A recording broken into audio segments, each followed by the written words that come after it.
Hello everyone, welcome to the Killer Countdown, where I rank all of my favorite kills and all of your favorite horror movies and franchises. My name is Rashawn Bass, and today we're going to be taking a look at Friday the 13th Reboot, which was released in 2009 and directed by Marcus Nispel. This installment has a total of 14 kills, but before I get to my official rankings, let me go over the victims I would not be including. My first and only omission actually is Pamela Voorhees. I couldn't get immersed enough with the scene because of it switching back and forth between the casting and what was actually going on. I understand they had to gloss over it since we all don't want the reboot with Pamela Voorhees as our main antagonist. All I'm saying is, it could have been done better. And with one omission, here are my top 13 kills in Friday the 13th Reboot. At number 13 is Wade, whose ear was cut off and he was killed with a machete. I know this was off screen at all, but what I like the most is what led up to it. He's strolling through the woods and he stumbles upon the batch of marijuana he's been looking for, which ultimately leads to our first introduction to adult Jason. What takes the cake is a look of terror in reaction to it,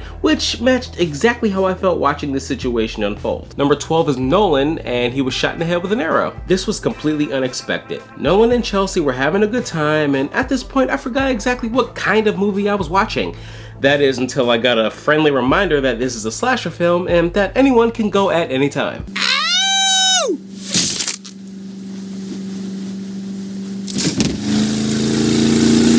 And at number 11 is Officer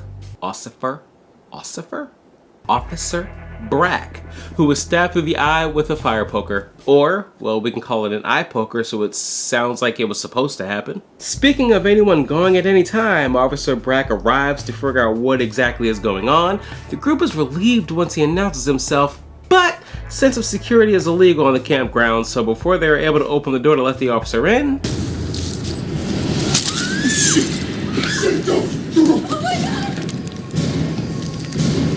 I bet he didn't see that coming. I was gonna do this thing here, yeah. That was easy. Yup. Starting out my top 10 is Donnie, whose neck was slashed with a machete. The kill was absolutely nothing special, but the movie did a good job establishing some kind of tension. But I gave this a top 10 nod because this is where Jason gets his mask. Number 9 is Chelsea, who was stabbed through the top of the head with a machete. I get a headache every time I see her get decked in the head with the speedboat after Nolan was shot in the head with the arrow. Suspense hits an all-time high when she spots Jason over in the woods and he pulls out his machete like he's a fucking Highlander or something. I couldn't help but to hold my breath when she was hiding under the deck and we see Jason walk directly above her. And the scene ends in an incredibly unexpected but funny fashion.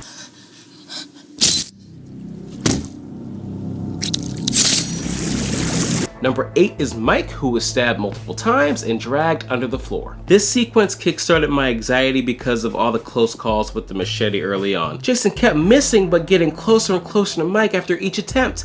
I felt even worse once I saw Mike get stabbed, especially the moment when the machete goes through his hand just before Jason busts through the floor, looking menacing as hell, dragging Mike down to finish him off screen. And that lucky number 7, or unlucky number 7, is Jenna, who was stabbed through the back with a machete. This one was a complete shocker. Jenna was one of the main characters us viewers connected with during the movie. She has all the final girl tropes. She was sexually unavailable, didn't use any drugs, drank alcohol, lent a helping hand in the search for Whitney, and had a boyfriend who was a scumbag that cheated on her. Tits are stupendous. Stupendous? So juicy, dude. Juicy, dude? You got perfect nipple placement, baby. Perfect nipple placement, baby? You broke the movie rules. You make Whitney our final girl since Jason didn't kill her because she happened to look like his dead mother. We spent all of like 10 minutes with her. I don't know her. She didn't advance the plot. I didn't connect with her. She could have died. I don't care whose sister she is. She could have been Jesus's babysitter for all I fucking care.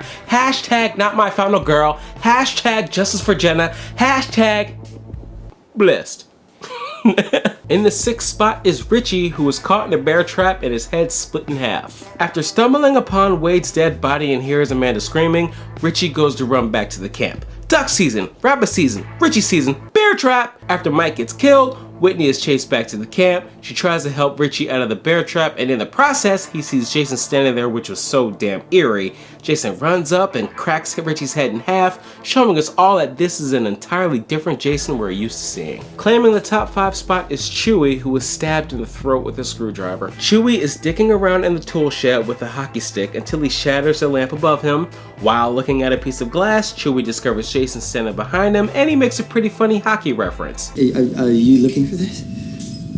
Cause it completes your outfit. Sadly, Jason retired from the NHL years ago because of a tragic injury and doesn't like to be reminded of it, so he begins to rough Chewie up. Chewie reaches for a screwdriver, but Honey Badger's not having that shit. Jason's not screwing around, so he turns the screwdriver around, so technically he is screwing around, and is like, stop screwing yourself, stop screwing yourself.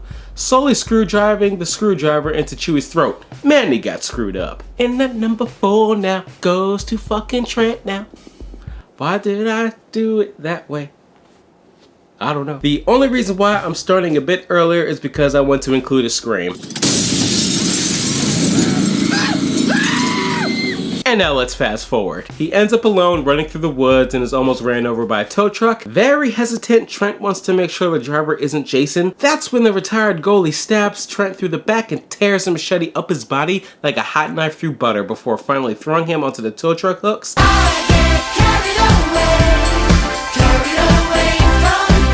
Number 3 is BREE, and since words can't really describe it, I want to play it in full for you, and then I'll give you a full breakdown as to why I like it so much.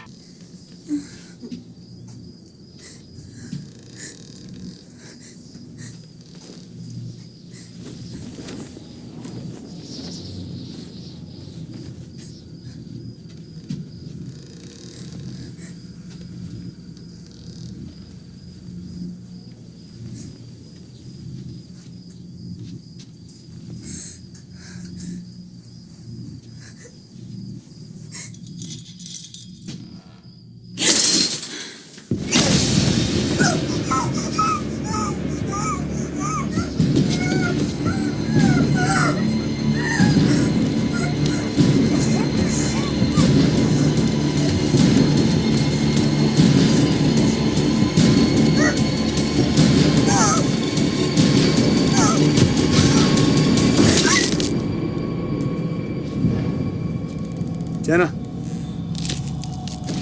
I felt very claustrophobic during the beginning part. There's no jump scares at all with any loud music or sound effects. You don't even get any music when he's initially revealed. The time when you see him to the time he actually grabs her, so much happened in so little time, so let me break it down. She pulls back the curtain, he's there, no music or sound effects. Just before he grabs her, she's pretty much saying, oh thank God, nothing to worry about, he's not here. But she doesn't have much time to get comfortable. She's trying to scream, but she doesn't have the ability to do so. Hearing her struggle made me feel like I had an elephant sitting on my chest. This is how terror and suspense is done. False jump scares don't make a horror movie good, it just makes it annoying. Subtle things like this are what the genre has been missing for years. And at number 2 is Lawrence, who had an axe thrown into his back and then pushed through the front of his body. At this point, he was the first character in the movie to put up a fight against Jason, successfully fending him off, even stabbing him in the process, which clearly frustrates him, and in turn he actually starts pushing things over, actually showing some kind of personality. Lawrence does showcase his running away from the cop speed. Unfortunately, Jason has the best arm on this side of the Mississippi. Throws the axe, direct hit in the back. Here's where Jason plays it smart, letting Lawrence call out and plead for help. Help me! Please help me! Lawrence, No, you can't go out there. we have to help him. No, we can't, okay? He's using your friend as bait. He wants us to go out there. Jason finally decides to put him down for good.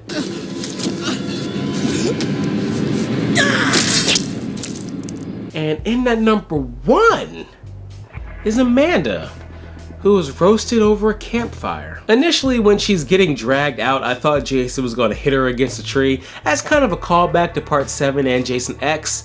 Instead, we've got Amanda roasting on an open fire, bear trap nipping at your leg. They're both screaming like a choir. She stopped screaming 'cause she's dead. On a more serious note, the real reason why this is at my #1 spot is because of how painful it was for me to watch this, being that being set on fire is actually my #1, like, the thing that I'm most scared of. Next to being stabbed to death, Tales from the Hood, cold sores, shaking people's hands, other germs, and Michael Jackson's Thriller. Yes, till this day, I cannot watch the music video, nor can I actually listen to the song without it scaring the ever-living bejesus out of me. Don't you tell anybody about that. But anyway, here are my official rankings for Friday the 13th Reboot in the comments section below. Tell me exactly how you'll rank all these kills. Once again, my name is Sean Bass. If you enjoyed this video, please make sure to give it a big thumbs up and subscribe to join the Killer Countdown clan. Just don't go burning any crosses now.